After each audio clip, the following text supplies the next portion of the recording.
Hello, and welcome to episode 107 of the SheGulls podcast. We are the only podcast currently dedicated to Brighton Hove Albion women's football team. Hooray! I am joined as ever by Just Claire. me. Hello, Claire. It's me. No one else has turned up. I know, it's very rude, isn't it?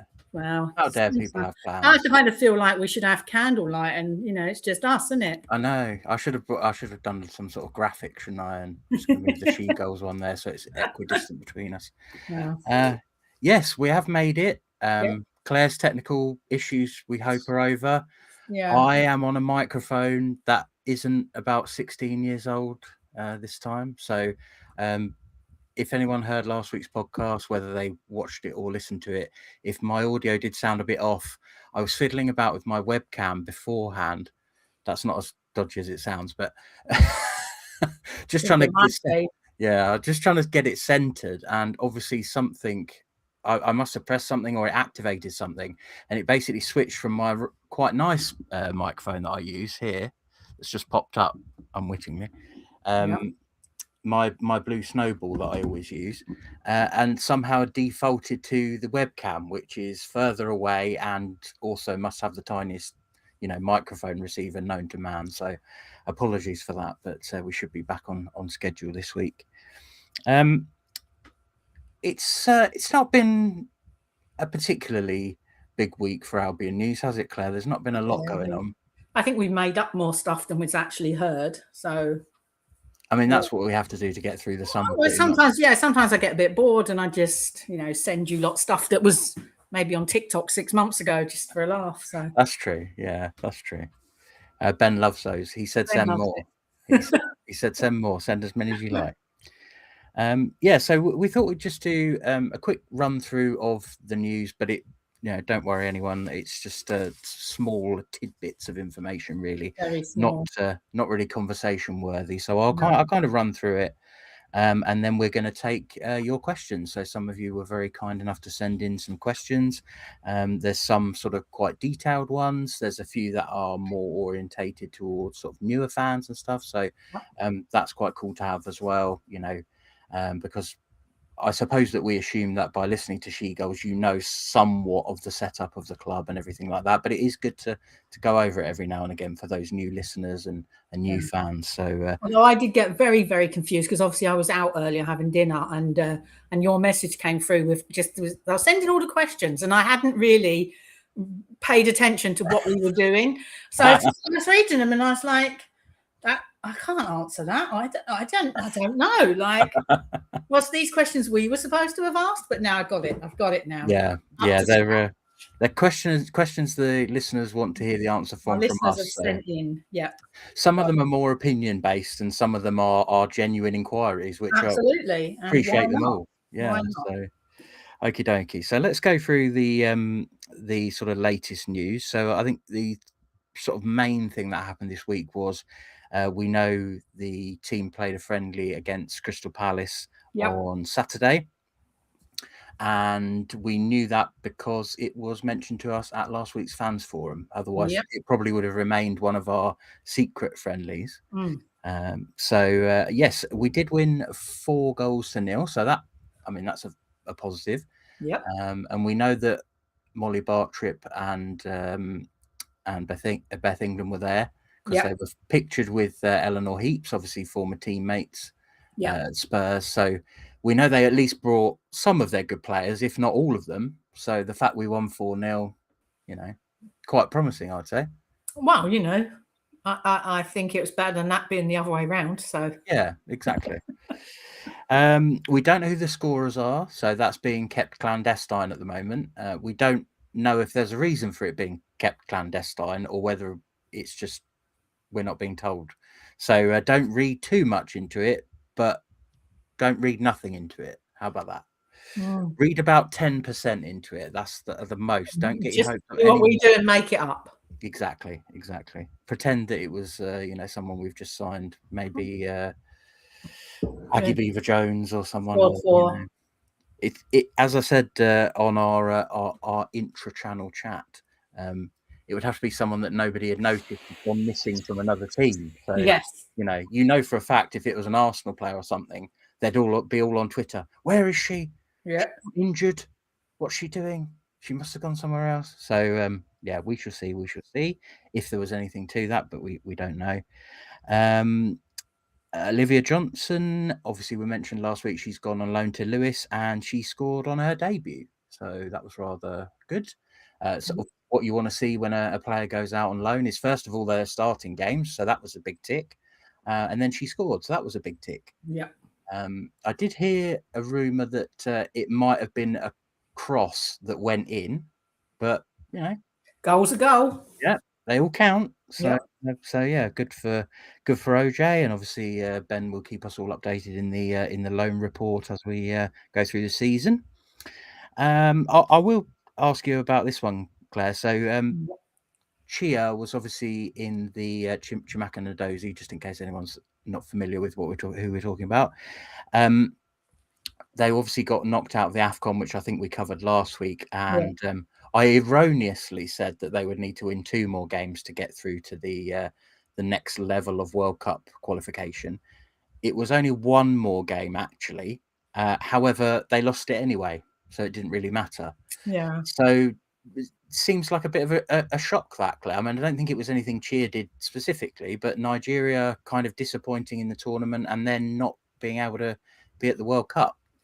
Well, I mean, these things happen, don't they, with national teams? And same with any squad. You have a squad of players, they work well for so long, and then eventually it doesn't work so well. And maybe, I don't know too much about the Nigerian squad, but maybe they're at that point where they need a bit of change. They need something to swap somebody out, or make a change with technical things.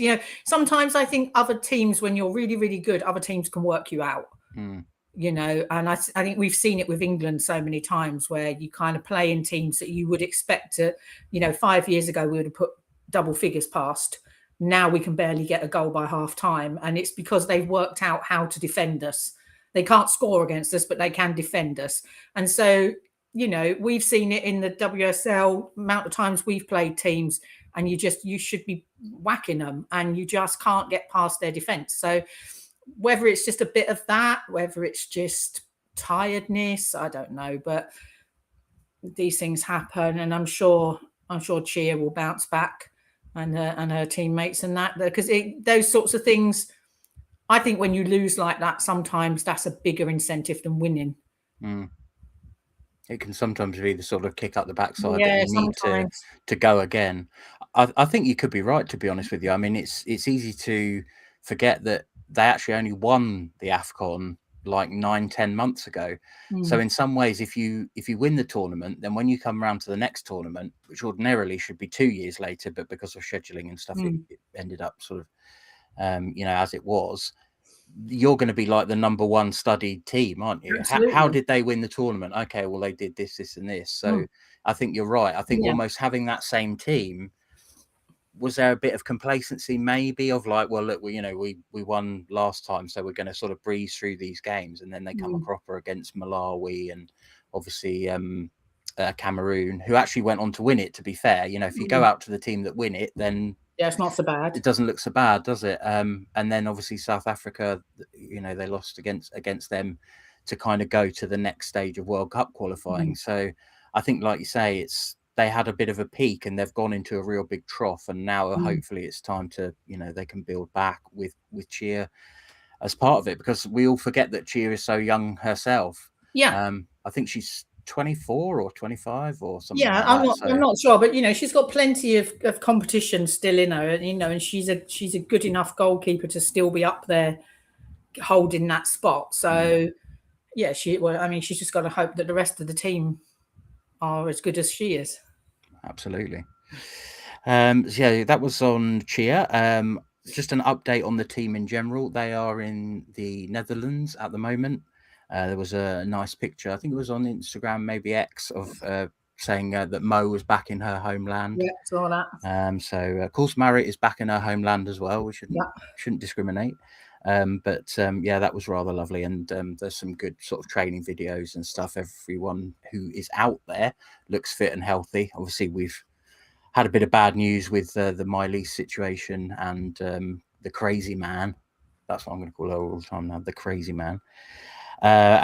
We're still sort of waiting for updates with her. I think my lease, as we said last week, probably be sort of 4 to 6 weeks. So assuming no further setbacks. So, but everyone else seems fit and raring to go. They've got a friendly, we think, against Genk, which presumably is sometime between now and Friday, because playing Barcelona on Friday. So I would assume probably tomorrow, if I had to guess. I'm sure I have it in my head Wednesday over here in Dario.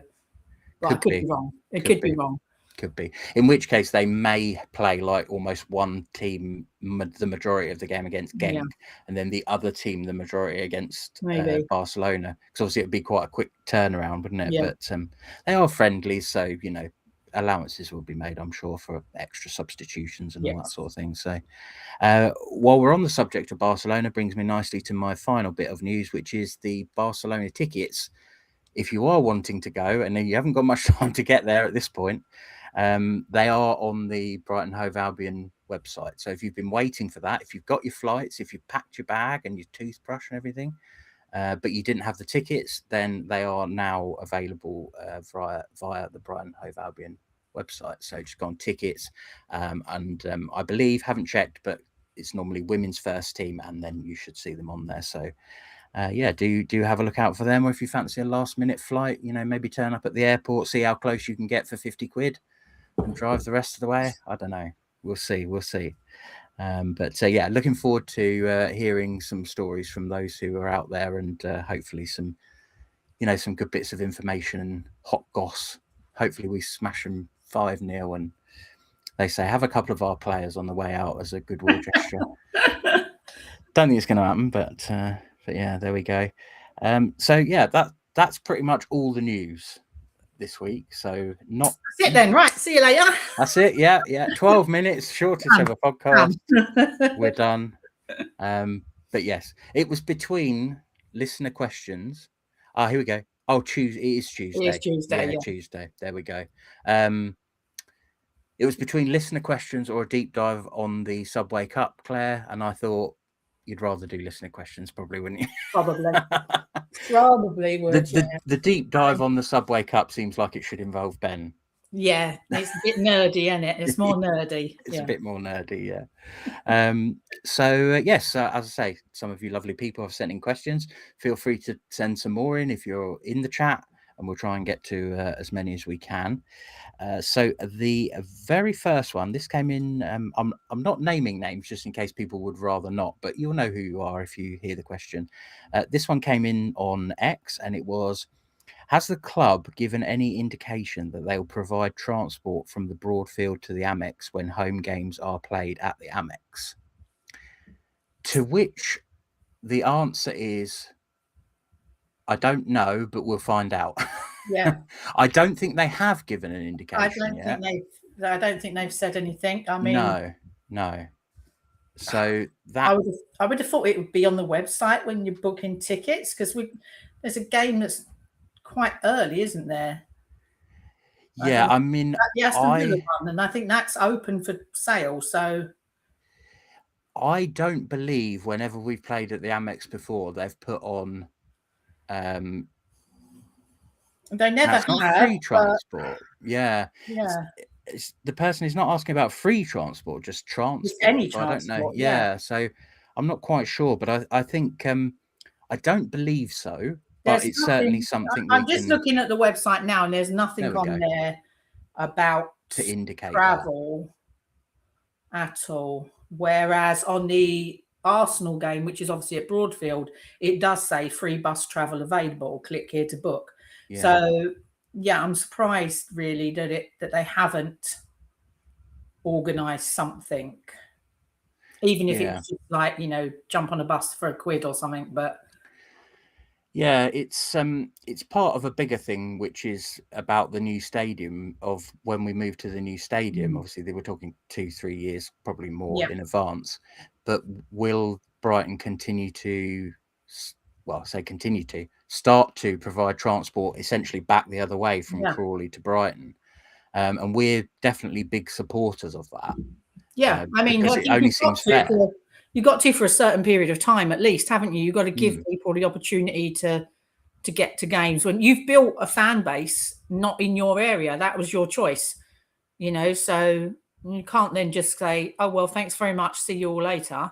You know, you're going to have you're going to have to come up with a coach or a bus or something that reroutes from somewhere else and comes down that way or does something, because yeah, it's a bit silly if you don't, isn't it? Yeah, I mean, I do sympathise with people coming from Crawley to the Amex this season, because, like you say, it doesn't look like there's anything in place. Whereas, obviously, a lot of us trek up to Crawley from, you know, down by the actual coast, but we do have the option of a bus. That's the difference. So, although in a sense, I don't feel bad for people for having to come from Crawley to Brighton occasionally, because we're going from the other way quite a lot. I do sympathise with the fact that there is no club provided transport. So that's something we can bring up with the club. I don't massively get the sense that it's on their radar at the moment, so perhaps it needs bringing to their attention, and we would obviously support that as a, in our perspective as a supporters club. Anything that gets more fans to the stadium, we're behind. So, you know, hopefully that will get put in place at some point, and certainly by the time we're playing all our games in Brighton, you know, we would really be pushing for some sort of transport from Crawley down here to retain that fan base. Well, you kind of think, like, the fact that they've upped the games at Amex to potentially 6 this season, that they would have considered this and thought, should we give that a go and see how that works? Because it's a trial, isn't it? You could see then how many people take it up. Is it worth doing full time when you move properly? If it is worth it, you know, like you say, you don't have to make it free. You can maybe charge a couple of quid. I'm sure people won't mind spending a couple of quid. You know, you'd have to spend that on petrol, on trains and buses or whatever anyway. But it's parking. Well, I mean, parking is a tenner, isn't it? Yeah. It's cheapest at Brighton. So, you know, even if you're charging £3 a person to get on a little bus or something, I think if they don't, then I think there's a business out there for somebody who wants to, you know, has got a little coach or a mini bus or something and wants to earn a few quid. Yeah, that's a good shout, to be honest with you. Yeah. So when should we go and stay about alone? I could drive a minibus. Never mind seagull travel. It'll be SheGull travel. Yeah, there we go. Never plagiarised. Okay, so yes, sorry for the slightly strange answer to that one, but yeah, as far as we are aware, there's nothing in place. We would like to see something in place. Of course, we would, and certainly as the games increase, we would double down on that, if that makes sense. So, you know, appreciate the message, and we will certainly bring that up. This one comes in from one of our lovely people in the chat, Tim. I am going to shout Tim out because he is in the chat and he does use his real name. So that's I think that's fair game. I knew it was Tim just reading it. Exactly. I know. It sounds like a Tim question. It's very well set out. Yeah. He's thought about it. Yeah. I like it. So Tim was going to ask at the fans forum if he had another question. After an exciting pre-season this summer, what dream choices of opponents and venues for next summer's pre-season, if money, schedules and travel logistics no object, and Zoe didn't have to worry about making it all happen, would you choose, essentially? So if you could pick, money is no object, you know, where would you like to see the Albion going on their pre-season tour next season? I mean, they've already got Barcelona this season. I don't know how you beat that one, really. Like, unless difficult, isn't it? The only way is you get Barcelona at the Amex. That would be, you know, get them to come to us, and maybe have like a little mini tournament with them and say, I don't know, Lyon or something, and just kind of have a bit of fun for an afternoon. I think, yeah, I don't know. I think I don't think you can beat Barcelona. No, it's a tricky one, isn't it? It's a bit of a struggle, but I suppose you could do like the whole round robin of Kang's teams. Yeah, you could take on Lyon, London Lionesses, and is it Washington Spirit? Have to get them to all come over. I don't know why we should have to keep travelling. We can have all the friendlies at home and we can just go and watch them. That's true. Yeah. Yeah, everyone seems to go away to do a camp, don't they? But you don't hear about a random Spanish team doing a camp down the road in Lancashire. We're in Brighton. You've got the hottest weather. I mean, it's probably hotter than Spain at the moment. Just stay here. Yeah. Charlie in the comments says Mexico for Club America. That'd be pretty cool. Maybe. I was actually thinking along the same lines as you, Claire, having like a mini tournament here.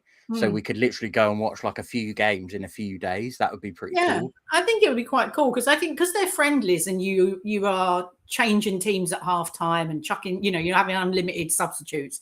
You could easily like have the Amex open for the whole day, sell a daytime ticket of like, I don't know, 50 quid, but you get in 3 or 4 games played between 3 or 4 teams. And this sort of, there could be like hour halves, 60-minute games, 30 minutes halves. And just have it as a bit of fun, but also you're getting to see some really good teams are all training and having a competition out of it to a little bit, so there'd be a prize for the winner. But I think that'd be quite an entertaining day. I think it would make quite a lot of money. I think it'd probably bring in quite a lot of fans. You can steal that idea, Brighton, if you're listening. Yeah. You can have that one. Add it to the list. Add it to the list of stuff you nicked. We don't mind. The only sort of thing I was thinking as well, although it wouldn't be good for our supporters our end, but maybe it'd be nice for Dario to go home and do a little Australian, Sydney, Perth, and Adelaide or something, get him back down Bondi. Yeah, I think the thing with those things is by the time they get into sort of going off on a pre-season camp, it's almost the season starting because they're really ramping up their training at that point, aren't they? So it's like, do you want to add traveling hours into those legs when you want to get them fit? And, so I would say keep them at home and have no travel time. Just enjoy other teams coming and playing us. Yeah. I guess the other one, although it's a similar travel, the other one that the men did, obviously because of the popularity of Matoma, was to go and tour Japan. Yeah. So with Kiko and Moeka and Fuka, maybe we sign Ueki or someone from West Ham, and then we're the biggest women's club in Japanese in players. Yeah, why not? Never know, Yeah, the Japanese fans are very excited about stuff like that, aren't they? I mean, we see how many Japanese fans we get to Broadfield, so and they follow with them. They come with us to a lot of the away games as well. So, yeah, why not? More the merrier. Yeah, absolutely. So there we go. There's pretty much everything from just stay at home to go halfway around the world and travel for like a day to get there. So yeah, but yeah, I think we're just happy to sort of be given a bit of insight, I think, into pre-season now. I mean, I know there have been these secret friendlies, but obviously this game at Barcelona, Brighton fans can go to if they're able to, financially and logistically. We obviously had our friendly at the Amex for PSG. So I think I would give the club a big pat on the back for kind of, it's still a little bit clandestine, but it's nowhere near as bad as it was before. I think I wonder if there's some sort of like conversation between clubs lately, because this particular pre-season, I've noticed a lot of clubs doing this. Like we've seen a few clubs do it where they've opened games up to fans, but Man City have played Barcelona. I think Arsenal have got them coming up at some point. They're all open to fans. There's a lot of friendlies now. I think they're starting to cotton on that actually, people will go and watch them. Yeah. If you open it up, people will pay to watch. So I hope that next season we'll see 3 or 4 of them. Yeah. I don't mind them having a couple behind closed doors. You need to have a few games where you do all your secret tactics and stuff and you work things out. But I think as we're getting towards the season, you should be fully trained up and ready to go. And just let's have some friendlies, Yeah. Why not? Absolutely. You see it in the men's game. I think, you can watch pretty much every single friendly in the men's game. Yeah, and I think some clubs, like I noticed Tottenham seem to have virtually all their friendlies, and they've put them on their kind of club channel. Yeah, which I think is fair enough. Like a scout's really desperate enough to be putting on our I mean, club maybe, but channel, and you know, you get the opportunity to go and do that to everybody else's, don't you? Well, So, exactly. you Yeah. know, if Yeah. Spurs want to come and be nosy about what we're doing, well, we can go and be nosy about what Spurs are doing. So Yeah. it's an equal playing field, I suppose. And at the end of the day, they are human beings. Like, it's not like one of them turns up with like a extra 2 legs or something. It's like they can only run so fast, jump so high, like Exactly. you know. So there we go. But yeah, pretty cool that we're starting to get involved in it, and like you say, hopefully that's a ever increasing circle. So we shall see. We shall see. Okay, so now we're into the Facebook questions. So this could be quite a broad one, but hopefully we've got one or two we can think of off the top of our head. So the first one we have is, who is the player or are the players that we should keep an eye on this season? So I guess you could take that as a kind of a unexpected success. Well, not unexpected, but do you know what I mean? Like a kind of a bold shout for someone who's going to really go far, or just a star player who you think is going to continue down that road, I guess. Yeah, I mean, I think, obviously we can only really go on the PSG game because that's where we've got to see all of our players pretty much. I think Joromo looked awesome. Charlie agrees I with you. think she could be surprising a few people and keeping a few people out of the team if she carries on. I think Pescott looked pretty handy, considering she stepped up a big level from where she was playing. That performance, if that keeps up, I think Jess Pegram didn't look out of place in that defence. I think she looked pretty good. So, I mean, for me, those straight away. I mean, obviously, Valti, you expect to be. She's like Fran, isn't she? She knows what she's doing. She's got the experience, and she's going to turn up and play her game, and we'll all love her for it. But I think, when you're looking at the new people that have come in, especially, I think those three definitely stood out. And it'll be good to see more of the others. I would like to see whether Garcia can replicate what she did in Sweden and bring in some goals. I would like to see if we can find that final ball that unlocks that for a striker, because I think that is the biggest problem we've got, apart from we don't have a proper, an experienced striker. But even when we've got people in the box, we're not getting that ball into them. It's not reaching. It's not finding them. So I think that's our biggest issue. If we can work that out, then I think potentially Murphy and Garcia can be a little bit different as well. So very exciting. I always love this part of the season. Yeah, I think that's why it's probably a bit of a shame that the crazy man has got injured, because I think with her on one side and then Kiko on the other, it would have. I think clubs are slightly sussed last season that Kiko was going to be the outlet. Yeah, I think by adding that player on the left, and I'm hoping that Ollie, Oleg Tvetten, will kind of come into that role. Now she's had like 6 months to kind of bed in, and she's not coming fresh off having played a whole season. Yeah. Because obviously when you can key in on one player that you need to mark or double up on, then it becomes very, very difficult to kind of negotiate your way around that. And I think that's why, at times last season, you would find Kiko was excellent in one game, and then I don't think it was like she had dips in form. I just think it was some games the opposition were like, okay, she's another player. And then there were some games where the opposition went, no, she's not allowed to have the ball, or she's not allowed to drive forward with the ball. Yeah. And I thought PSG did that a little bit. They seemed to want to double up on her a lot, and you would notice her coming back and giving it back to defense and stuff. So having other threats obviously then makes Kiko more free. And obviously if they do then decide to focus on Kiko, you've got danger elsewhere. So, it is a bit frustrating that we haven't necessarily got that competition on the left. Hopefully, the crazy man will be back before Christmas, hopefully even sooner.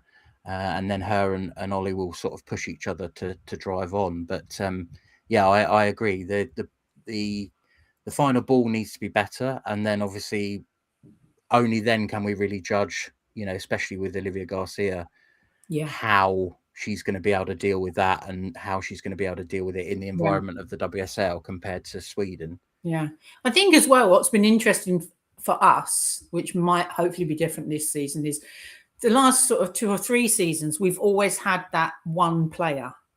We had Turland, who scored a load of goals before Christmas. After Christmas, every team marked her out of the game. We had Kiko come in, scored a load of goals, got into really good positions, scared the crap out of the defenders, and suddenly they kind of, like you say, most of them have worked her out a little bit, and they shut that down now if they want to. They do just, Fran came in, would stop Fran from playing. And we've only really ever had 1 or 2 people that have been them sort of players that could unlock something.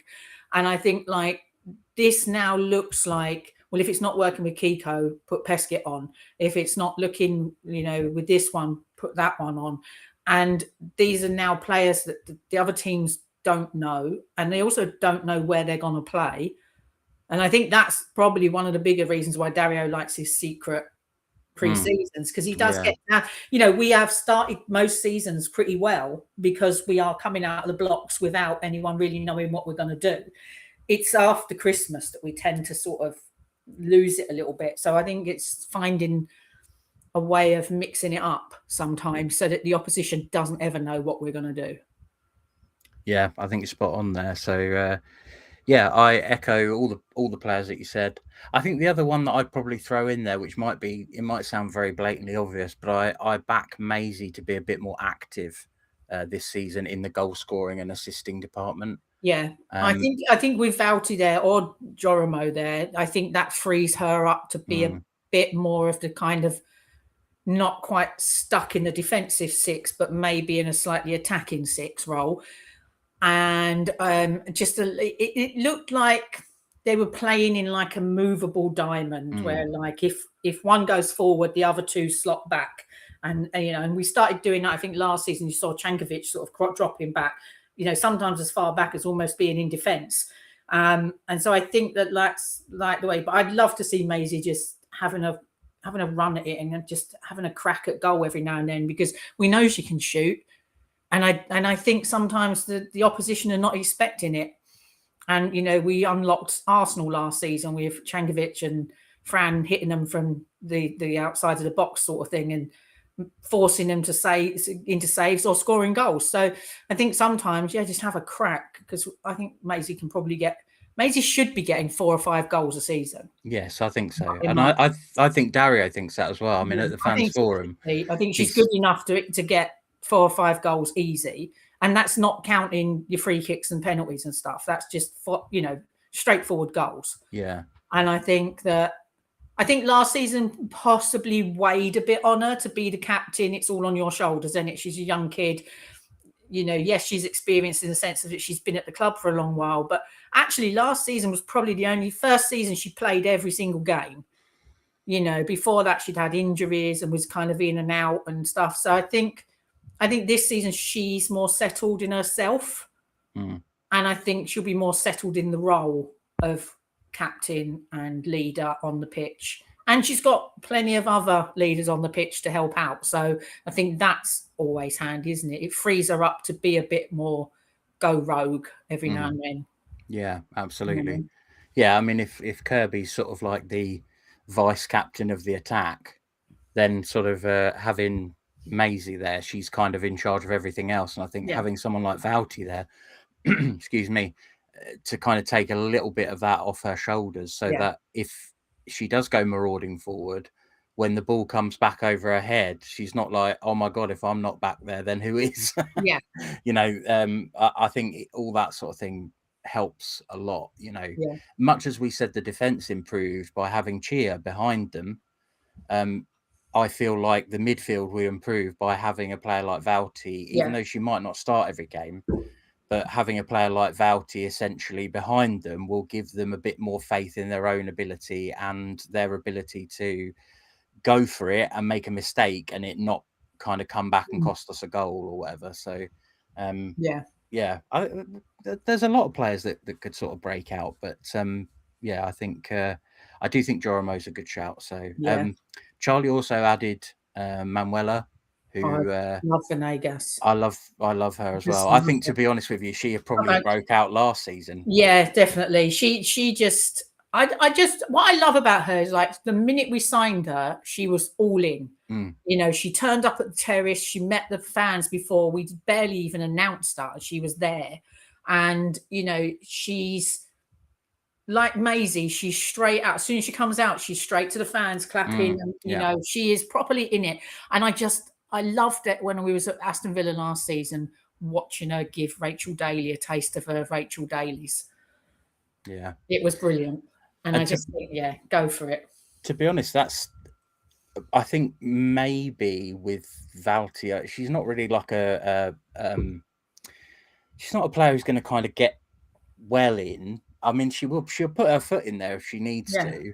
But I do think having a couple of players who have got not necessarily an edge, but just if you push me, I'm going to push you back. Yeah, she's from the, you know, she's that kind of got that. I'm from the streets of Colombia. Don't mess with me. I'm not. Exactly. You know, yeah. I'm not. You think you're going to push me around? I'm going to push you around. And she's a bit like, you can push me, but I am coming back for you. You will know I'm here. You know. And I just, but she's also just got that. She's not afraid to run with the ball, and I just love it because that goal, you know, she scored at West Ham and that she just, boom, just gone. And she's a lot faster and a lot more of a technical player than everyone probably thinks of her. But yeah. she's brilliant. I do think as well, like I'm kind of hoping that they may occasionally, because I think it's going to be kind of like a three-way rotation with Gabby George, Manuela and Mo Olislagers. I feel like there may be times when we can play Gabby George at left centre back, and it's Manuela who plays at left midfield or left wing back, whatever it may be, instead of Mo. Because I think that I would say probably Mo's final ball, I would probably say is better. But I think in terms of getting up and back, I think Manuela might be the quicker, the nippier. So, you know, she brings something else. And the few times where she's played in a 3, but she's had some freedom, like a lot of the time she'll run forward the ball and it's almost like the opposition, like, she's not supposed to come in this bit. Yeah. She's not allowed to come that far. They're not looking for her. They're not expecting it. And then all of a sudden she just runs straight through them. And you're just like, oh, go on, girl. Go on, go all the way. Keep going. I love it. I love it when players do that. Just run with it. Because sometimes, especially in women's football, I think there is a lot of backing off and a lot of room to make those runs into. And sometimes I think it's almost like they get so far and then they realise and they're like, oh, I shouldn't be here. And they sort of stop and turn around and look for someone else. Or pass the ball back. It's not supposed to be me. But I think with her, she just goes, yes, sod it, I'm going for it. And she just keeps going. And it's like, more of it, please. Yeah, love it. I'm going to combine sort of two together here because, I mean, firstly, it's on our sort of specialist topic. So we probably shouldn't go too long on this, but and we have alluded to it already. But I'm going to combine the what position / player are we still missing from the transfer window, and are Murphy and Garcia the answer to us underperforming in goals scored from chances? I just combine them into one because I think we can answer that. We can pretty much hand on heart say that the position we're still missing is a striker. Yeah, I mean, it's an actual striker. There's no alluding to it. Dario said it. So exactly. know, it's pretty much a known fact for the last 2 years. That's the position we would really like to find a solid, experienced player for. Whether we will is another matter. Whether we are prepared to pay the money that's going to cost to get one, because I think that's the point now. You know, is I spoke to Zoe last season at Man United, I think it was, and you know, like she said, we know we need it, but so does everybody else. Everybody else needs a number 9, and everybody else knows we want a number 9. So that puts the price tag up, and that's where Brighton struggle. Yeah, exactly. Either Mr. Bloom's got to put his money, you know, where his mouth is and go for it, or we as fans have to accept we are going to have to find our own solution to it. So whether that's Murphy or Garcia, if that's what we start the season with, then they have every opportunity to claim their spot. Yeah, I think ultimately, are they the answer? Is we don't know yet. We hope that they are. Yeah. You would think that the fact that Dario's still saying we need at least strengthening, if not an actual, sort of nailed on starter at the position, slightly infers that he has questions. Yeah. I think we all have questions. So are they the answer? They could be. We hope they are. But I would prefer, and I think a lot of fans would prefer, a little bit more assurance in the form of another player who has a little bit more proven ability. Yeah. But I'll try not to go on too long, but a little peek behind the curtain. We have started a new TikTok account, which Claire is in charge of. I am in charge. Do let me know if there's any raunchy material or anything. Yeah. So I was thinking about doing a kind of a TikTok video. I've never done one before. And don't worry, it wasn't going to be like, I wasn't going to be doing a dance or anything. Don't worry. But I was thinking, I'll have a quick look and sort of see if there's any strikers I could kind of pluck out of thin air or whatever. So the first thing I did was looked at players in the Bundesliga around the world, and I found one that I like the look of, but she was also, I think, the top scorer, second top scorer in the Bundesliga. So I thought she's going to be very expensive. And when I looked, another team already bought her this summer. Yeah. That was Larissa Mühlhaus. So I thought, okay, there must be like a player that's like her. I think we need something different. So I was looking at sort of 5'8", 9, 10 height players, quite physical. I came across another player in the Netherlands, who probably won't be familiar to that many of you. She's Netherlands under 23 international. Her name is Lobke Lunen. Quite a good name. Like, it feels like that would go with. There must be a few chances you can make from that. So I'm doing a deep dive. For her very often, are you? No, exactly. I'm doing a deep dive. I'm getting clips up. I'm finding ways to get the clips off YouTube to kind of clip into the video so I can do my little face over it and all this sort of thing. Got sort of 3/4 of the way through it, and I typed her name in just to see if she had any injuries. And the top bloody result for news, she's gone to Frankfurt. Yeah, of course. Already this summer.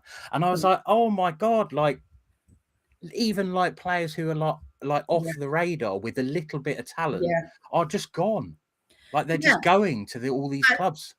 I think this is why I'm not angry that we haven't found one. I think it's very clear we are looking, but like you say, so is everybody else, and they are just getting snapped up.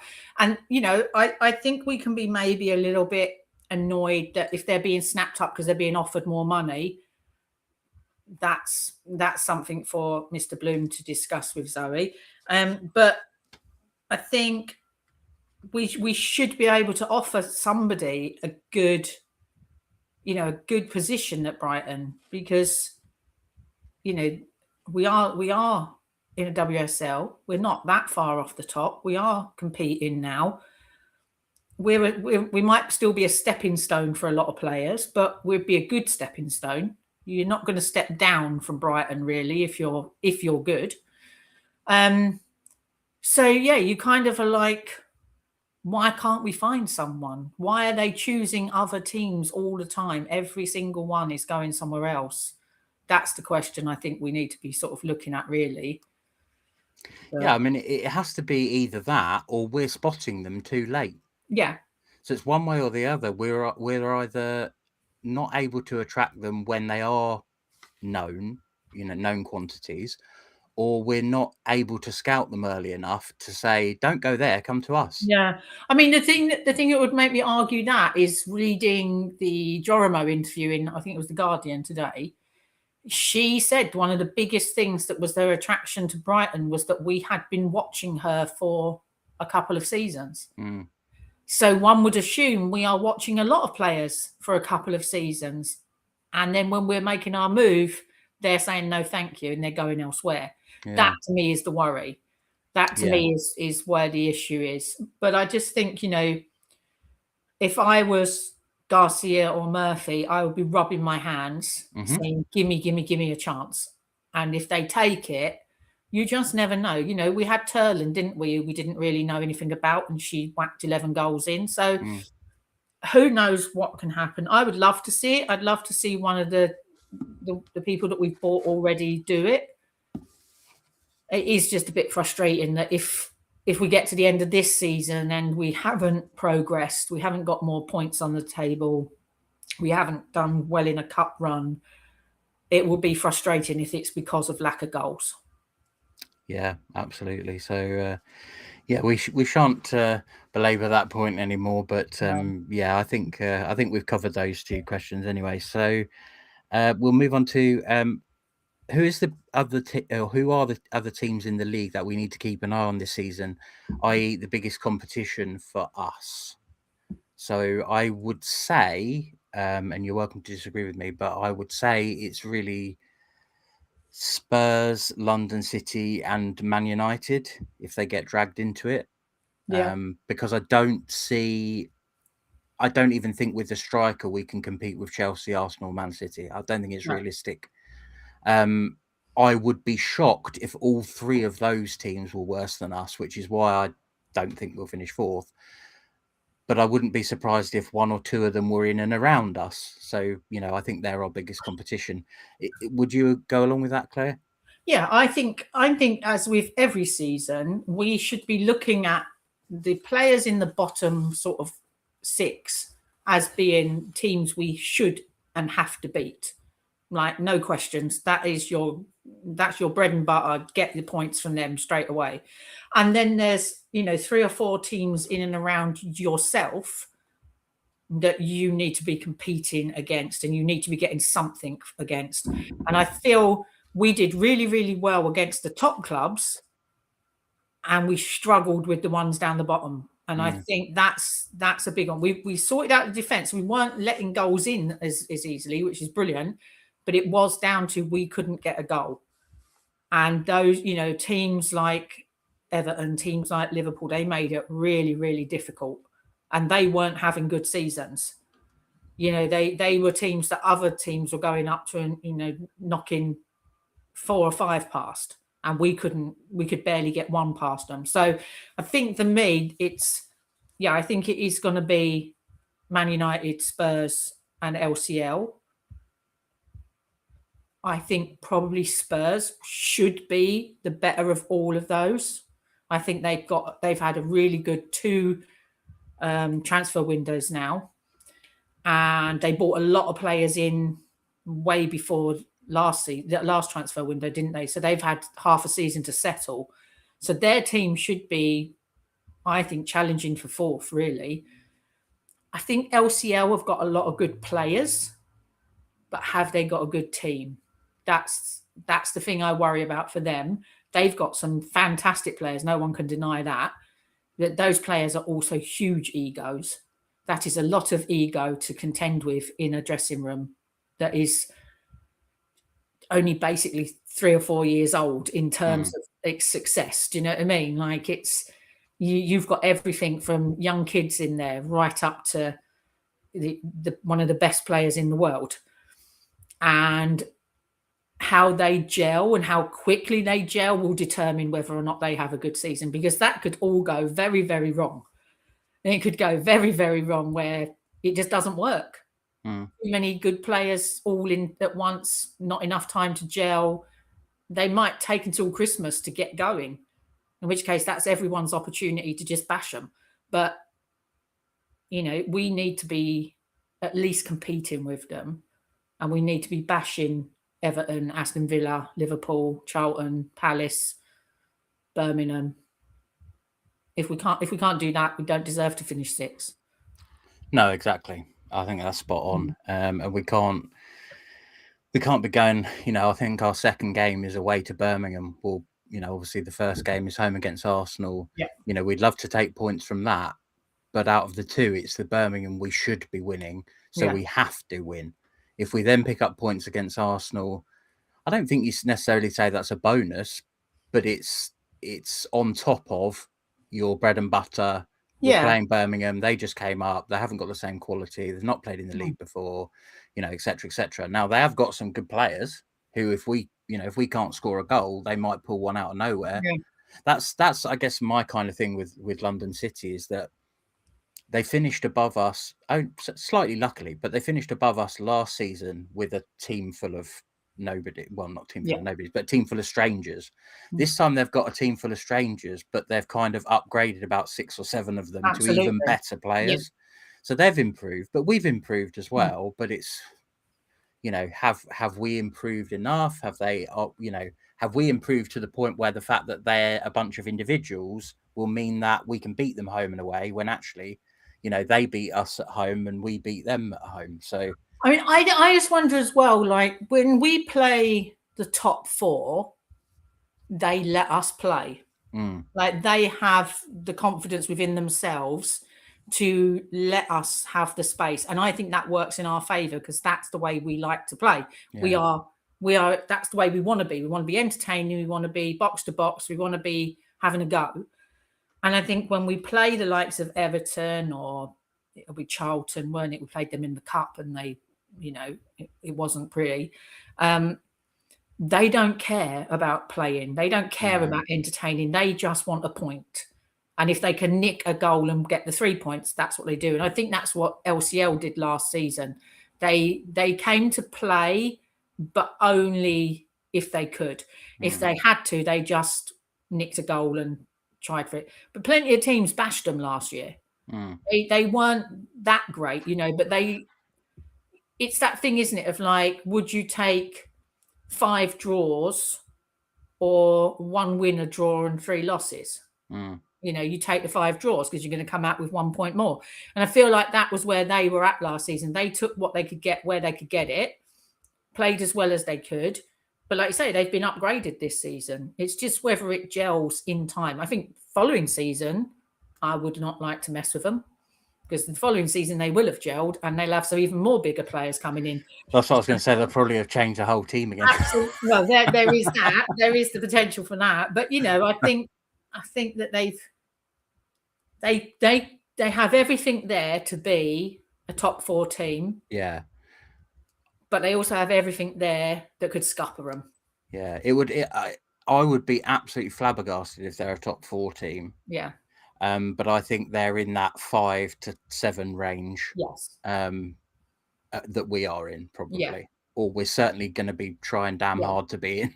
Yeah, and I just think if the players that they have got might be the kind of players that do let us play, and if they let us play, we could beat them. Yeah. Well, I mean, it was very even last season. I think we went a goal up against them away from home, but then we conceded quite a lot of chances. They probably deserved to at least get a draw, and then vice versa, they kind of scored with their only 2 goals of the game, only 2 opportunities of the game against us, and we absolutely battered them right, left, and centre. But we didn't win the game, so. It's a tricky one. I don't think that they will be able to sort of coexist enough to kind of really threaten those big teams. But will they probably have enough to, just with pure star power, to be able to overcome the likes of Liverpool, Everton, Birmingham? Yeah, I would be almost certain that they could. It could also just make it interesting in that little block of like us, Spurs, Man United, and them, those 4 teams. That if we can nick a couple of wins, and then a team like LCL can nick a couple of draws, it kind of swings it up. So we would potentially be higher, but may not have got the results necessarily. But because other teams are more, if Spurs and Man United draw, if LCL go to Man United and beat them or whatever, it's going to be quite a lot of swings and roundabouts for those 4 teams that you could end up in 5th, you could end up in 7th. Yeah, it's just we have to take every opportunity we get. If we get a chance to score, we have to score, and that's been our problem previously. Yeah, and that's the thing. That's why I think that the striker position is so important, is because we didn't win enough games last season. Yeah. We drew games we should have won. We lost games we should have got a point from, and vice versa. I mean, how can you only lose 1 game by more than 1 goal the entire season? Well, 2 if you count the cup final. Yeah. 2 games all season in any competition by more than 1 goal. And look at how many goals we conceded without going, well, we need to score more goals. Like, the defence was pretty much, could the defence be better? Yes. But I mean, every defence will make the odd mistake, it's not like, Hannah Hampton and Lucy Bronze and stuff never give the ball away or whatever. Occasionally mistakes will happen, but we I think it was 28 or 29 goals we conceded last season, which is by far our best. Like, you know, and dare I say it, had the attack been more potent, the defense wouldn't have had to have been pressed into action quite so much. True. So there's always that element to it. You know, I think even like, you know, even these kind of websites that just look at all the WSL teams, they're looking at Brighton and going, well, they need to score more goals. What have they done about it? Nothing. Well, they've signed Olivia Garcia, you know, good prospect, you know, hopefully she'll come good, hopefully some goals. But what else is there? Do you know what I mean? And I think that's the thing. If we were scoring 50 goals and letting in 50, I wouldn't be arguing, and I don't think any of us would be arguing for more strikers. We're arguing for strikers because we had a really, really good defence last year, and we were let down by what we had going forward. And as well, I think that defence has gelled now, so it should be better this even season. Better. And adding Gabby George, to me, absolutely ups the base level of ability. Absolutely. So we should be looking at 100% a positive goal difference at the end of this season. Absolutely. That should be like minimal baseline of what our expectations are. And with, was it 4 extra games, we should be hitting 30 points. Oh, definitely. Yeah, 100%. Definitely. If we don't hit those two, then I feel that's when we failed. Yeah, and then you because obviously position in the league is what it is, isn't it? You know, points, sometimes you could all have 50 points and you have to be separated some way or another, and sometimes it can be just on where you come in the alphabet. But I think if we should be progressing each season and seeing our points tally going up, our goals let-ins down, our goals scored going up. If we're hitting all of those markers, then I think as fans, we would all say, well, yeah, we were better than last season, and that's okay. Let's do it. Let's go again next season. Absolutely. So just as a heads up to any listeners or viewers, we have got a few more questions, but we're going to carry on anyway, because we're not going to do a SheGulls extra this week, because there isn't really enough to talk about, quite frankly. So we're just going to cover off these last few questions. Some of them are more procedural, and then we've got a couple we can have a little chat about. So another question we had: can we have an overview of how season tickets work for newbies? How do cup games work? What if you want to bring a guest? Can you move seats? I'm assuming with the bring a guest and the move seats, that's probably in relation to cup games, but I'll probably answer it for both. So with cup games, you have to buy another ticket, essentially. They used to be free. They're £3 now, because it's a revenue sharing agreement with the other club.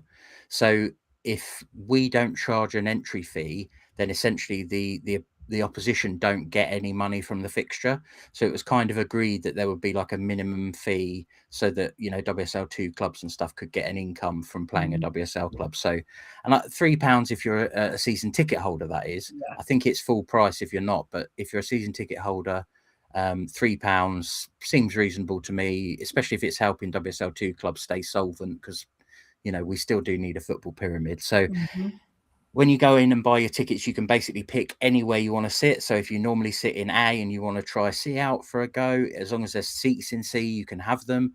And in terms of bringing guests, it will very much depend on how the windows are allocated for each game. I would say, as long as you're not booking kind of the main, like on the halfway line or anything, you could probably book yours maybe in B or A, and those seats next to you will probably still be free by the time you get round to the guest window. Obviously, if you want to make 100% sure, you'd have to wait till the guest window and then book them all at once. But to be honest with you, Claire, what would you say we maximum get about 1,000 for, especially for Subway Cup? We'd have anything from 350 to 1,000, haven't we? Depending on how into winter it is, because most Subway Cup games are on a Wednesday night under the lights. It's freezing cold. It's often raining, and you only get really the hardcore fans that will come out for that. We love it. We love it. Hopefully there'll be more, because we get more and more hardcore fans as we go along for each season. But yeah, I mean, pretty much it's only the West Stand that's generally open. Although I think you can go and stand in the South Stand, can't you? At some point. You can, yes. So, but the West Stand is open. Usually it's, I would say, C and E that get filled up quickest. Everything else probably has empty seats, so you could probably rock up on the day and get tickets, and you could probably just book your ticket anywhere and then just go and sit wherever you like. So, you know, there's always plenty of spare seats generally, unless we draw Arsenal or Chelsea or something, but they're not in it. So yeah, you'll be pretty all right. Absolutely. And then obviously, yeah, for the FA Cup game, FA Cup games, assuming we get a home tie at some point, because we generally seem to be ending up playing away. Yeah. If we do get a home tie, then it will kind of operate in the similar way, but they will be a little bit more popular. So maybe try and get those in advance if you can. Again, it depends who we draw and when it is. But yeah, if we get a good draw, then it could, you know, we would probably get 2,000-3,000 for Arsenal in the FA Cup at home. Yeah. But that hasn't happened yet, so we'll worry about it when it comes. Yeah. In terms of season tickets, I mean, just generally, obviously, the premise of season tickets is that by paying essentially for access to every game, you're getting a substantial discount on the ticket price of coming to every single game individually. So that will work for people who probably, without doing the math, go to sort of 9-10 games plus, based on how much the individual ticket price is. So if you do go to sort of 8 or 9 games plus, it's probably worth investing in a season ticket. If not, then, you know, just get your individuals as and when. You do get some perks. You get to buy away tickets first, coach travel first, cup tickets first. And like I say, with the cup tickets, you do get, I think works out about £7, you know, the difference between the full price and the cup ticket with a season ticket is, I think, £3 for a season ticket holder. I think it's probably 10 or so for a normal fan. So again, that can save you quite a bit of money as well if you are intending to go to cup games. So yeah, I mean, it's not massively different to any other season ticket. The only probably extra wrinkle that's worth mentioning is obviously this season we are playing some games at the Amex. So if you do have a season ticket, you should have already been asked when you choose your Broadfield seats, where you want to sit at the Broadfield, to also choose your Amex seats. Yes. So that it's essentially like having a mini season ticket for the big ground, if that makes sense. I think that probably will continue right the way up until we have the new stadium. I don't know whether we'll end up getting more games at the Amex. I'm not sure. We can hope, but equally, I think a lot of us are happy until we get the new stadium to utilize Broadfield. You know, it's kind of it's a home away from home sort of thing, isn't it? So yeah, I mean, some of us love it, some of us less so. I personally love a bit of Fortress Broadfield. I think it's the right size for our club at the moment. You know? And even though it is in Crawley, there is a very good community feel. A lot of people know each other, and that's not to say it's cliquey or clicky, depending on how you say that. It just means that when you go, it's a lovely, friendly atmosphere. There's lots of people you can say hello to. You know, I've said before, it's one of the reasons why I pretty much wear my cap to every game I can, unless it's freezing cold and I have to wear a proper woolly hat. But Claire has got a SheGulls woolly hat, by the way. But yeah, you know, just so that if you don't know anyone else, you can at least say hi to me or Claire or you know, or one of us or Ben or, you know, whoever it may be. You know, and then it all goes from there. And that's where it all came from in the first place, because there was a lot of people wandering around, kind of, you know, half knowing people, maybe sitting near people, and there wasn't enough community sort of spirit going on. So you know, we're proud to have been a part of that, as have other sort of as have the club, as have other supporters and other supporters clubs and stuff. So you know, we hope that it's now a very welcoming place to go. And that's not to say the Amex isn't. It's just you're more spread out, it's more hectic. Yeah, people queuing for drinks and all this sort of thing. You know, you don't necessarily get the time to kind of breathe at the Amex, whereas at Broadfield, you know, you can have a chat pitch side, watch them warm up, all that sort of thing. And you know, it's a nice atmosphere. So I would encourage, although it gets a bad rap, if you haven't been to the Broadfield, but you have been to see the Albion at the Amex, you know, the women's team at the Amex, do give Broadfield a go, because you might actually be surprised how much you enjoy it. So, I was just going to say, one other little perk you do get for a season ticket holder is for those games at the Amex, you can upgrade to lounge for a cheap old 50 quid. Yes. So, you know, potentially at the moment it's four games are on there. So it'd be like £12.50 to be in the lounge. Yeah, I think originally they said that I think that was going to expire at the end of last week, but I suspect if there's still demand It's or on the people website. haven't noticed it. Yeah. Yeah, I was going to I think say it's the usual thing with Brighton is they haven't actually marketed it. it was on the email about mascots, and it was right at the bottom, and Who reads even the I didn't emails? see it. They assume we all read the emails, Yeah, and we they don't. should scroll down. Yeah. But And also you do get a 10% off in store on 3 days in the season. So that's a little bonus. And you kind of, I think there's this new, what's it called? The her thing. Oh, yes. Why can't I think of the slogan? It's a good slogan as well. It's not for her, is it? No. For her too? No, something like that. Built for her?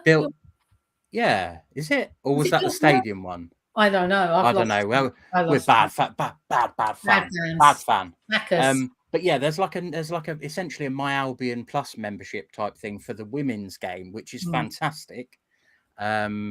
So you do get all the benefits of that, including your season ticket. So don't worry thinking, oh, I've spent 95 quid or whatever on my season ticket, I need this membership as well. No, if you're a season ticket holder, you get all the same benefits and obviously more because you're getting to go to the games. Whereas those people have preference, not over season ticket holders, but over some other groups. And they also get a discount for tickets and stuff like that, but still not compared to season ticket holder. So if you do want to go to the majority of games, then it is still definitely worth being a season ticket holder. It is built for her. So built for her. There we go. Yes. Built for her. I couldn't remember if they rolled that over from the stadium, but they did. Good. It's a good slogan. I like that. I like that. So do you think a big run of games at the Amex will be to get us used to bigger crowds or disrupting the momentum at Broadfield? So I guess, is it a positive because we'll have bigger crowds and getting us used to the bigger crowds, or is it a negative because we won't kind of have the run of games at the Broadfield? That's a bit of a tricky one, isn't it? I would say both in a way. Yeah, I think it does both. I think if we kick off the season and we beat Arsenal, and then we do get to Birmingham, we beat them, our next game is then at the Amex, isn't it? Our next 4 games, yeah. No, I think maybe our next 3, and then we've got one back at Broadfield, and then I mean, they're quite close together, which probably means it shouldn't cause an issue. But I just feel like it's that thing of we're trying to build an atmosphere, and it's just a fart in a colander at the Amex. It just doesn't work. It doesn't matter what they do. You just can't get anyone cheering. Nobody's got any idea. None of us sit together. Like, so, like when we were at the Broadfield, you knew where your mates were sitting and everyone kind of congregated. It doesn't work like that. It just feels flat. And I don't know how the club is going to get around that. They won't allow any music in. They won't allow drums. They won't allow us to build that, like we have done on the away games.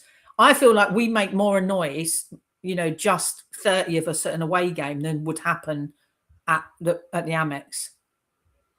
Yeah, I think with the Amex, the only time you get noise is because of the on-field action. Yeah.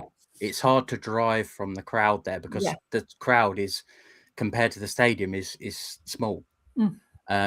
Sometimes even as a men's fan, if I'm sat in the lower east and it's the north stand that are chanting, I can't really hear them that well. Yeah. But in the north stand, it would probably be very loud. Yeah. But it doesn't necessarily always travel, and that's for a match which is probably 99.9% full, if not 100%. So for the women, it's even harder. So you tend to get the only bits where, like, you get a bit of a roar will be like, say, when Maisie scored against PSG, because suddenly everyone is doing something in unison. Yeah. So yeah, it is difficult.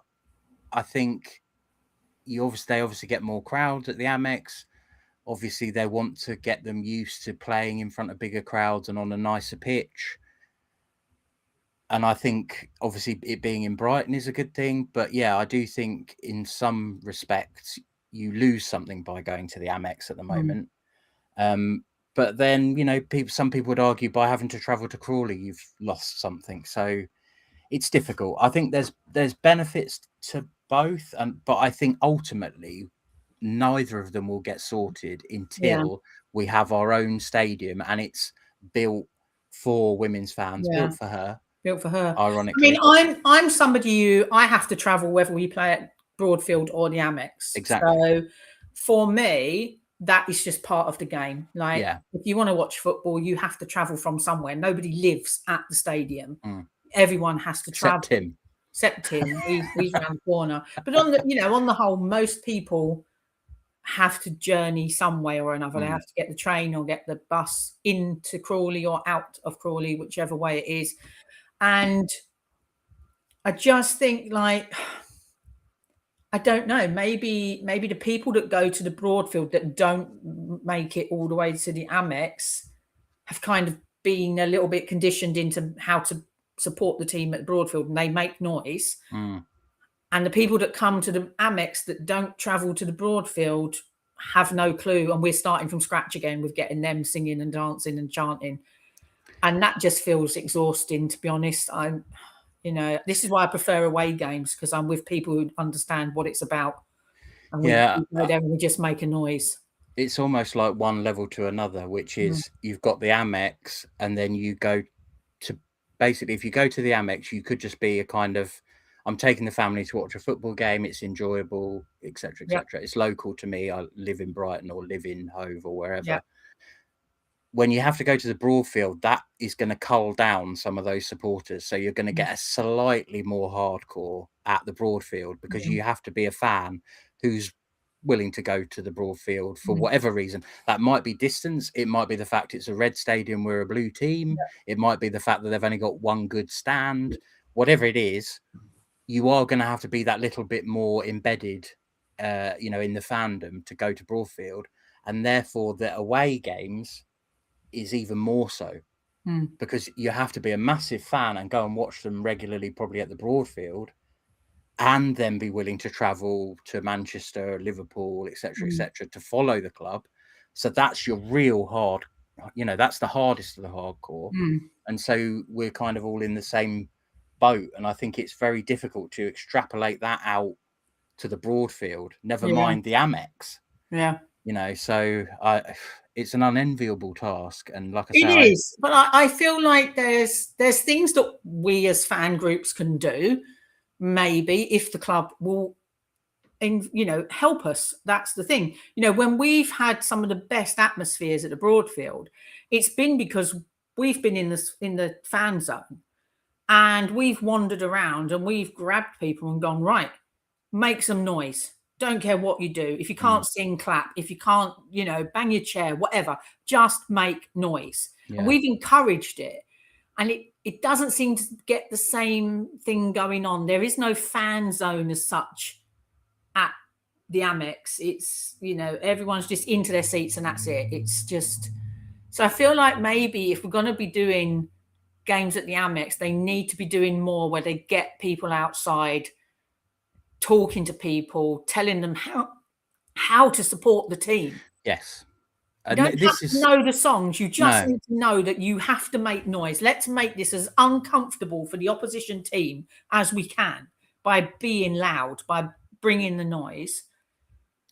And put it up on the terrace, bring the noise. Do something. Exactly. That's the thing. I think we saw hopefully the roots taking hold in that PSG friendly of them starting to do more of that stuff, because we were saying, if you want people to do something, get someone up the front to tell them what to do, or signal them what to do. However you want to do it, you can tell them. The announcer, after she made the substitutions, shouted SheGulls at the end, and we all went SheGulls. And then they showed a little clip, and she was like, "Oh, I was hoping it'd go for a couple more." And I thought, if you want it to go for a couple more, keep it going then. Carry on saying SheGulls, because a lot of these fans, and the kids especially and stuff, who are going to shout the loudest, they don't know that that's what you do. Know that you keep going. It requires a bouncing effect. It requires somebody to shout it so that everybody else repeats it. That is, if nobody, it happens so many times. You'll get someone gets brave and they'll shout SheGulls, and everyone shouts it, and then they don't do the next one. And you're like, yeah, exactly. come on, you've got to do at least 5. You've got to get it going, you know. Yeah. But even with we were saying that Gully and the Gully's assistant and Sally and the announcer as well, when they were playing the music and stuff, the music is a separate topic for another day, but when they were playing the music and stuff, they were like, they looked like they were enjoying it, and a lot of the people down the front looked like they were enjoying it. It didn't quite ripple back as far, and I still think that's down to the music choice, personally, a little bit. But again, it was like, they're doing something, so we'll do it, and that started to have a bit of an effect. Now, I think if you're in we were all very sporadically, we were spread out for that PSG friendly, because even though they opened the whole, or pretty much the whole of that bottom stand, there was lots of little pockets of people here, and there was quite a few free seats, which is, is fine. But if that's packed and some people start dancing, or they're like, get on your feet or whatever, then you're going to get more people, because it's going to be like, oh, okay, yeah, the person in front of me is doing it. Or whereas at PSG, it was a little bit like, oh, the people down the front have done it, but now there's like 10 rows where there's no one, so it didn't quite make it up as far. So, and I think as well, we should have a reverse atmosphere section. Like, people stay quiet. Yeah. All sections should be atmosphere. Everything, right? I feel like, having been in the atmosphere section last season, that everybody to the left and right of us thought you can only make noise if you're in the atmosphere section. So it was dead. It was dead either side. Didn't matter how much noise we made. It didn't travel very well. They just all sort of looked at us and didn't really, you might get a couple join in, but most of them stayed quiet. I think if you this is the quiet zone. If you're with kids, or if you're with Granny and she doesn't like people screaming and shouting in her ear, you go and sit in there. Then you're encouraging everybody else to say, well, everybody else, you can make noise. And I would be encouraging them to make noise. Get some leaflets on seats saying, bring the noise, make some noise. This is what we do. We want it loud. Get the announcer telling people. Get some of them sticks like you had or something. Yeah, like, anything. It doesn't have to be a nuisance thing, does it? Like, anything. Just have the announcer tell you that's what you want to do. We want to hear you. Make some noise, unless you're in the quiet section. Then you need to be quiet. I think, I don't know whether it was on last week's show, so I apologize if I'm repeating myself, or whether it was just when I was speaking to you guys, but I said, the thing with the Norwegians where they do the huh or whatever, someone has to be down the front to start that. That's not a random Norwegian at the back. You need a boom boom boom, don't you? Yeah, you need a boom boom boom, and the person who's going boom boom boom is then the person who goes huh. So then everyone knows that is you focusing on that guy. He's going to do the thing. You respond. Call and response, or whatever, it's an old music thing of call and response. So I think it's what works at the away games, isn't it? It's what when Sam was originally bringing her drum, we all followed that drum. I think the thing is, it's much easier to do it if one person stands up in 50 people in front of 50 people. All 50 people will see them.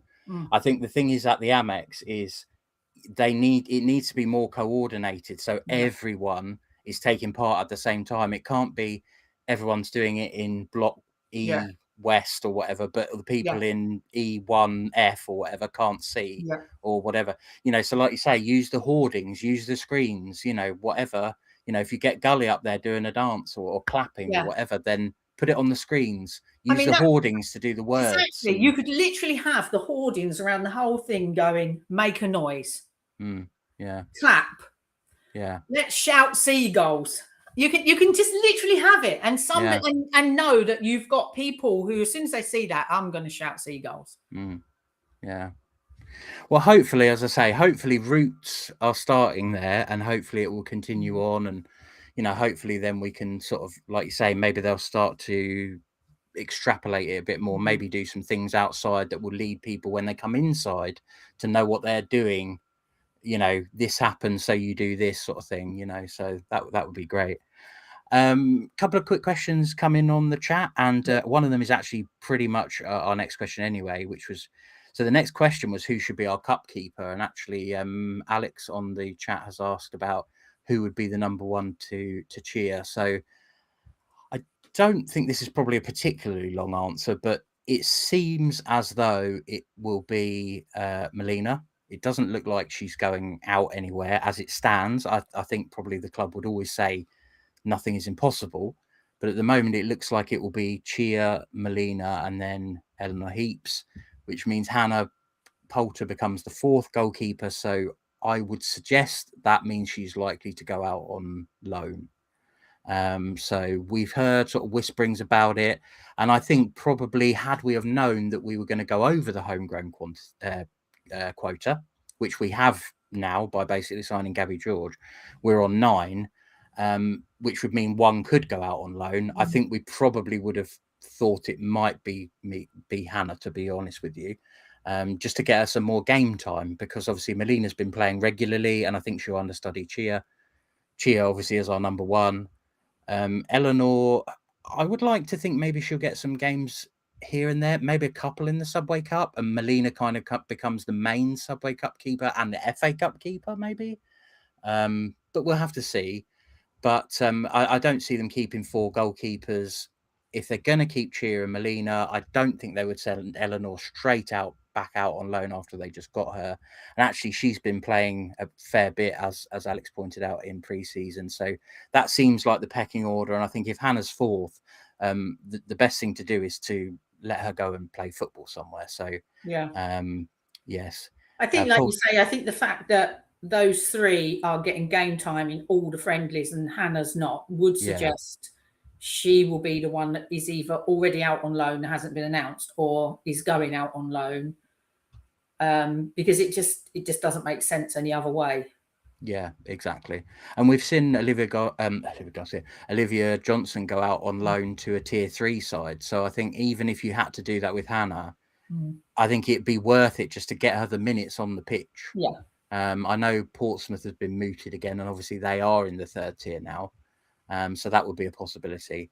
But I think, as with Olivia Johnson, you just want her playing football week in, week out competitively. Yeah. Okay, it's not at the highest level, but there's still people trying to stop you doing what you are trying to do.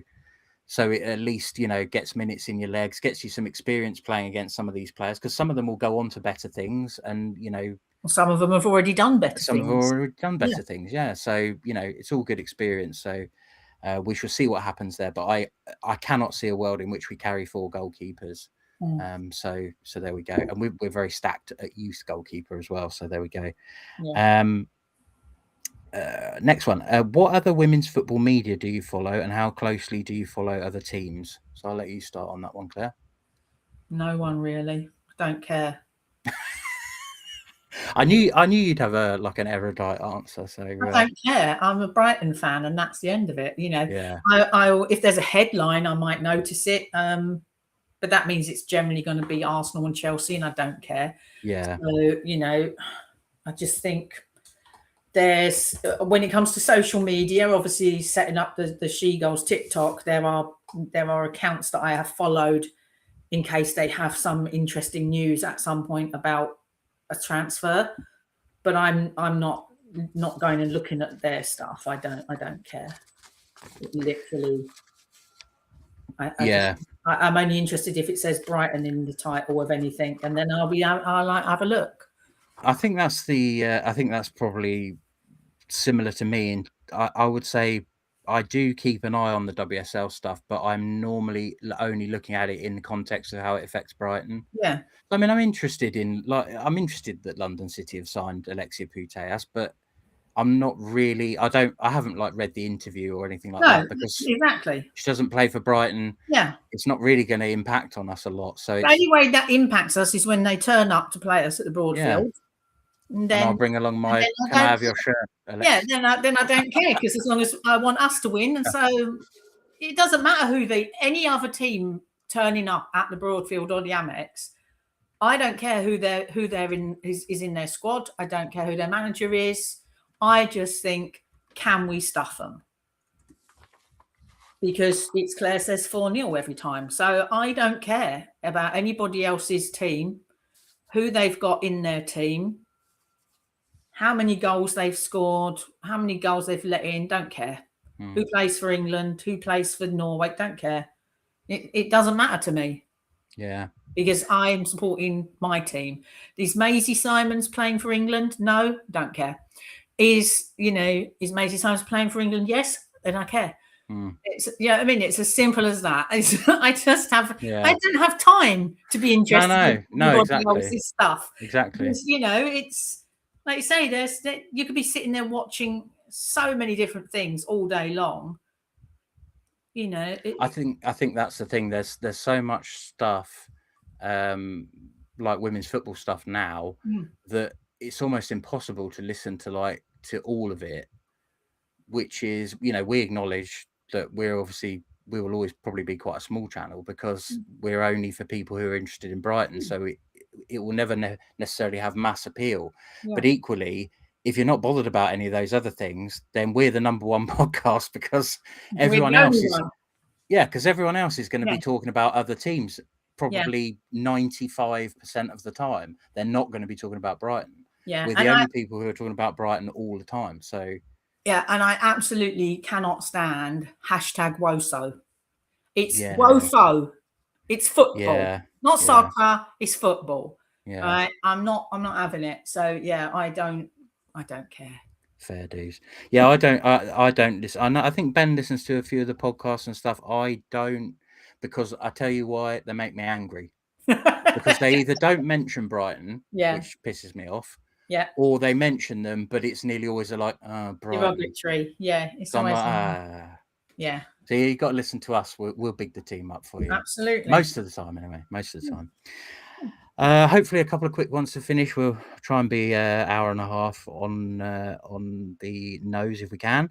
I'll answer this one. Have you ever done a mascots package? I have not done a mascots package. Not yet. Not yet. We're waiting to hear about adult mascot packages, although some people are unsure. It's not for me. No, probably not. But yes, I have a child who is interested in football and has been a mascot. She's been a mascot, I think, 3 or 4 times. Got a cheeky double in one season. Yeah. So I'm not a mega fan of them putting it up. I think they put both packages up 10 quid this year. Not a mega fan of that. I still think it's good value because you do get a t-shirt, a Brighton Hove Albion Nike t-shirt. It's not a kit, because obviously if you've got the kit, they'd have to whack it up real high and then it just wouldn't be worth it. But they do get a Nike Brighton Hove Albion shirt, which I think is about 20 quid RRP. You get, I think, 3 tickets, 2 adults and a child. So obviously if you've got grandparents you want to bring along, or if you're not a season ticket holder, obviously you use them and they drop your kid back to you. It's quite nice to have your kid babysat by someone else for about an hour. That's quite nice. Like that costs a lot of money usually. They get, depending on the package, you get a couple of extra things with the captain's package. You get to walk out with the captain. I think you get an extra something or other, extra signed doodah or whatever. So it depends if your kid is bothered about that. I would rather not have the captain's package in a lot of ways, because the captain will have 2 mascots, whereas everyone else only has 1. So I think certainly from my daughter's perspective, she would rather have a one-on-one with the player that is next to her. So she's been a really big fan of them. Was a bit nervous the first time, but what I would say is that the people that run them are really lovely. They're very used to kids, so they're not, if you think, oh, my kid can be a bit jippy sometimes, like they'll be used to that. They'll sort them out with something to keep them occupied, and they get to go out, walk by the pitch. They get to do a few drills up and down touchline. You get professional photos taken, which you can buy or not. It's up to you. But you do get obviously the opportunity to see them run out on the field with one of their favorite players. So, and if you're really lucky, you can stand on the edge and cheer them out as they come past. Yes, exactly. Sing songs to them and totally embarrass them. Thoroughly embarrass them as they run past. Yeah, it's absolutely fantastic just to put, it's a bit of a laugh. Give them a little bit back. Absolutely, yeah. So yes, if the money, if you can afford it, then absolutely yes, do it. It's a really good experience and everything. But yeah, I mean, 60 quid, I think the base package is now. It is quite a bit of money, so don't feel bad if you can't. At Broadfield, you can take your kids along to meet the players after the game. Probably 5, 6, 7, maybe more of them will come and walk around and do autographs and stuff. So never feel like they're kind of missing out if they're not able to do a mascot package or it seems too expensive. But if you can, I'd give it a big thumbs up. So that's that one. What does success look like this season? I think we kind of covered that one, didn't we? So we're probably saying sort of 5th and 6th, but mainly with emphasis on the points total and the goal difference, I think. Yeah. Like you say, you can end up 7th with better results than last season. I think another cup run. I think, that'd be lovely. I Semi-final like, at least of something. I think at least a semi-final in the League Cup. I think definitely. It's basically Man United and Spurs and LCL that are your danger zone, isn't it? So those are the teams we should be beating. So why not? So yeah, I think that would represent a success. But obviously, anything better, we will absolutely 100% take it. So that last question that we had submitted was, what Brighton and Hove Albion women's football merch would you like to see? So is there something that's not currently on offer that you'd like to see? I mean, to be fair, I'm not a big merch buyer. I occasionally will buy a shirt if it's, generally in the sale or something. I'm not that bothered. So I'm probably the wrong person to ask. I like a scarf, but it says Brighton on it, so that's fine. I don't need it to say women, but I suppose it would be nice if the option was there to have a few things that actually say Brighton women. Because I think there are a few of us who are not interested in the men. We're not Brighton fans as such. We're not, of the whole club. We support Brighton women, and for some of us that would be nice to have a distinction. But I think I get a little bit like, what the F when I look at some of the stuff that's on sale in the shop. You just really, I mean, you've got darts stuff, you've got beer stuff. It's just like, I mean, I just feel personally, I'd feel a bit sad if I had a house full of that stuff. Like, I've got better things to spend my money on than darts and dartboards and foam hands if I'm not 5. I just think, do you know what I mean? Like, yeah, I think there must be some call for it. Otherwise, I guess they wouldn't sell it. And I'm sure it's mostly children, which it should be. Yeah. I think that there is when we went into the shop last time, me and Ben had a little mooch, and I would say that the women's section is vastly inferior and probably needs looking at. I mean, even the little cards that you can buy to get signed, half the players on it left two transfer windows ago, and they're still on sale, and you're just like, what is this? Like, these should be updated. First day that the shop is open for the new season should have the new squad as each player arrives. But they've still got players that they left 2 years ago. It's just, that's a bit embarrassing. Yeah, just keeping up to date with like what's current, and I think that's probably a bit of a. I don't know how many Brighton Hove Albion women fans work in the shop, but I should suspect there's a lot more Brighton Hove Albion men's fans that work in the shop. Yeah, I would imagine, it's like running a pub, isn't it? You know what you've got in stock, and you know what is no longer required. It's out of date. Like, it's all on your system. Your system should be telling you, Sophie Bangley has left. Remove all Sophie Bangley from the store. So-and-so has left. Remove that person from the store. We've bought this person. New stock will be arriving on Tuesday. Put it in the store. Like, is there no manager in charge of this? Are they just a bunch of students wandering around just doing nothing? I don't know. It just seems a bit odd. Yeah, I absolutely agree with you. I personally think there should be more stuff that says Brighton women, and that's coming from someone who does support the men's team and does support Brighton as a whole club. I just want to be able to sometimes state that I am actually supporting the women's team at this point, because we all wear the same kits and everything like that. So there's that you don't have the individuality there. Some teams will have like their third kit or whatever will be different for the men's or the women's. So you can you can go, oh, that's the Arsenal third kit for the women, must be a women's fan, or maybe it's got a name on the back, which if that wasn't sort of 20 quid, then maybe you'd think about doing that. But I know there's a few of us who basically we treasure our Liverpool semi-final scarves more than our cup final scarves, because the Liverpool semi-final scarf said Brighton women, and the final scarf only said Brighton Hove Albion. Yeah. Which it's not that we're not supporting Brighton Hove Albion, but very specifically on that day we were supporting the women's team. And it was a historic moment for the women's team. So should have been captured in that sort of essence. But exactly. So I'd like to see some player specific stuff. I understand that kind of sometimes makes it difficult because then you can't sell it the year or two after. But they have done stuff with like Matoma. I think they've done stuff with Dunk before when he made his 500 appearances and stuff like that.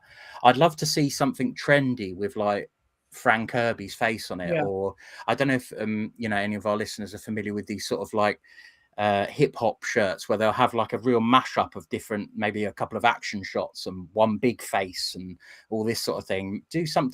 Take something that's already cool and that people wear out and about and give it a Brighton Hove Albion women's twist. And I think they'd fly out the door because people are literally almost waiting to buy stuff that says Brighton Hove Albion women or specifically references the fandom of Brighton Hove Albion women. But there just isn't the opportunity to. So I don't think it's a thing necessarily because they say, well, we're all one club. Yeah, of course we are. But when I go to a men's game, in the nicest possible way, I'm not supporting the women's team at the men's game. No, and most of the people there don't even know the women exist. So right. So when I'm at a women's game, I want to very specifically say, here I am supporting the women's team, not, I've just popped over because I got a cheap ticket and I'm trying it out. I want to be showing that I'm a hardcore fan sort of thing. So more Brighton women's stuff and some stuff that people can wear that's kind of like you could wear it and people might not even notice that it's Albion. It's fashionable. A lot of people like the purple shirt because it was almost the first Albion shirt you could wear where it wasn't like, hello, Brighton Hove Albion fan here. It was a little bit more subtle. It went with more fashionable things and you could put a leather jacket over it. Didn't look out of place or whatever. So more stuff like that I think would be super cool. So just checking if we've had any other questions. Don't think so. Yes, so I think that's pretty much wrapped it up. I think we've covered quite a nice broad spectrum of topics there. So some will be familiar to people, others not so much, but for a listener mailbag, very happy with that. And we'll probably, maybe there'll be another one, or maybe we'll do half an episode, or if there's more questions we get in, things like that, we could always do one of our SheGulls extras where we just cover listener questions and stuff. So if you do have another one, or you don't think of one till later and you think, oh God, that would have been a great question, save it or submit it in and we'll just save it for next time we do one. So so there we go. Have you had a nice time as a duo, Claire? I thought it was great. Should we sack Ben? No. Who would do the loan report, Claire? No, that's true. Yeah, we need Ben. We need Ben. Keep him. He's our correspondent. Who's going to keep me company in the car and the drive to the Amex and to the Crawley? Do you know what I mean? I got to keep him. True. Can't let him go. Yeah. No, it's been nice though. I think it's nice to do different things every now and then. different mash up. Maybe one day there'll be an episode without me. Well, I doubt it because we haven't got the equipment to set it all up. But that's true. Yeah, I've sort of created a monopoly, haven't I? You'll have to set us all up and then clear off, and then hope that nothing goes wrong and we don't get chucked out. So but I think it's all right. We've got our SheGulls live and we've got our SheGulls extras, and it's great. Yeah, it's been a good time. So I think that's going to just about round off this week's show. Remember, of course, you can find us at SheGulls on X or Twitter, and of course Instagram, run by a friend of the pod, Steve Gibbs, over there in Germany. And of course, as mentioned earlier on the show, we are now on TikTok, courtesy of Claire. Please come and follow, like, share, and all the business, because it's the only way it works. Yeah, absolutely. Hopefully we'll get some viral content on there and we'll go huge overnight. Well, so far you've just got me. Yes, I think I might have followed us, and I think my daughter might have followed us. Ruby is on there, yeah. Yeah, so we've got 3. But I believe we had 5 at last booking. Okay, 5. We'll take that. I'm going to go and have a look. We will take that. So have a quick look while you're doing the last little bits. But it is, as I believe, at SheGulls podcast, but I suspect that probably SheGulls would bring us up as well. I think so. I don't think there's many SheGulls out there, but you'll know because it's got our badge. So If it's And got it'll have, orange. at some point, it will have one of our faces on one of the videos as well. So you'll be like, oh, I Well, reckon. I do a cover picture on them, just simply Okay. because it just looks nicer That's a good shout. when it's all lined up. Especially for my face. Well, I say, I think people have been suggesting one for my face in real life. I started doing it on my personal one or my author one because it was just in case I'd end up looking like this. And this was like, no, I don't like that. I need to cover it because as soon as you hit play, it goes into normal. But when you've just got a stationary face, it's always catches you pulling the face. So yeah, I put a little join the conversation. That's good. Get that trending. Yeah. Yeah, so we are on Facebook. Thank you. We did have some great questions through on the SheGulls podcast page on Facebook today. So that was really cool because I never know how active it is over on Facebook. I'm not so much of a Facebook user nowadays, but we do keep it updated and we'll put things in there from time to time. So thank you for joining us over there. Of course, while you're also over on Facebook, do look out for Brighton Women Fans, where they have sort of more Albion general chat. And also SheGulls over Sussex. We spoke about them several times, but also they did their fantastic quiz night a couple of weeks ago. But yeah, SheGulls over Sussex at the moment, I believe, is the only other active women's team supporters club, although they do some stuff for the men's team as well, but they're primarily on the women's side. They have a fan page, so if you're interested in them, you can go to SheGullsoverSussex.co.uk, I think it is, or Facebook, type in SheGulls over Sussex and you'll come to their fan page, and that lists all their events, all their good stuff that they're doing over there. And they're very kind enough to give us a shout out for tonight's podcast. So really appreciate that. I think all that remains for me to say, Claire, is a massive thank you to you. Well, thanks. And a massive thank you to you, Duncan. Well, there we go. I suppose when there's only two of us. No, I know. I know that's true. When there's only two of us, though, it feels right that it's a bit of a loving. Yeah, we'll get the candlelight out next time. Have a bit of dinner, a bit of wine. You know, make it just. Holly won't mind. She'll be fine. Oh no, she'll be fine. She'll be fine. She's been trying to get rid of me for years. Yes. So thank you everyone for listening. Thank you everyone for watching. I shall say this has been the SheGulls podcast. Good night, River. Good night.